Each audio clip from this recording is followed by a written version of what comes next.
Yon, dumating din. This is the parcel from I ordered from Shopee.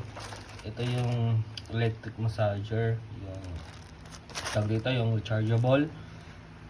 Bali, check natin guys kasi kakarating lang.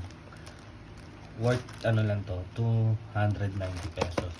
So check natin ha. So, worth it ba to? Yan. Shopee, pag-order ko in 2 days dumating na eh. Yun, ito yung box nyo. Okay yung box, makapal. Massage gun. Yan.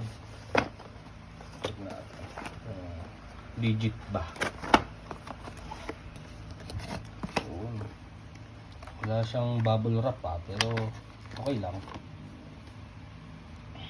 Meron siyang mga bala. Round. Ito parang ang tawag dito. Ito yung charger niya. Type C. Try natin ito. Ito yung on and off. Easy to insert lang. Lambot. Okay mabigat siya.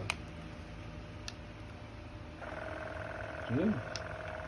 Parang lobat agad. Pero syempre, hindi pa na-charge. Yun. Naman na dinidiin mo, lumalakas. Pero kung gusto mo ng soft lang, ganyan lang siya. Masarap.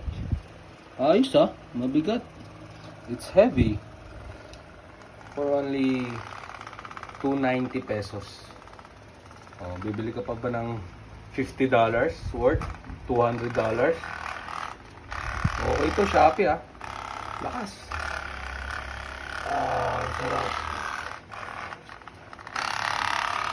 So try natin yung off natin to. Try natin to. Lambot lang nyo.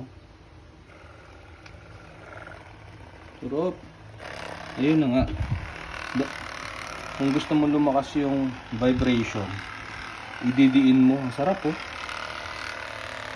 di ba? Di practical guys. Bibili ko pa ba sa mall? Okay overall 10 out of 10. Okay siya. Yun, siguro i-charge lang to.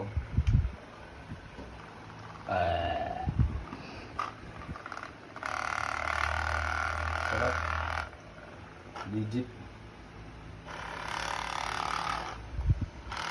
Ayun. Heavy siya, mabigat.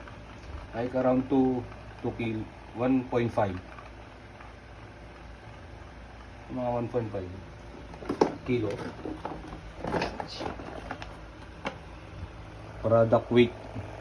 Ayan, kalahating kilo, hindi lang Product size 132 times 134 mm. Motor power 25 watts. Type C charger.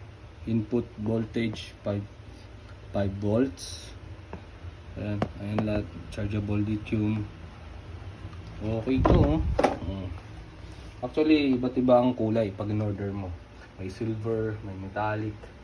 Kung ito yung pinakamura, 290. Parang yung silver ata nasa 400 plus to 500. So yung akin lang naman yung may pang daily use ka. Okay.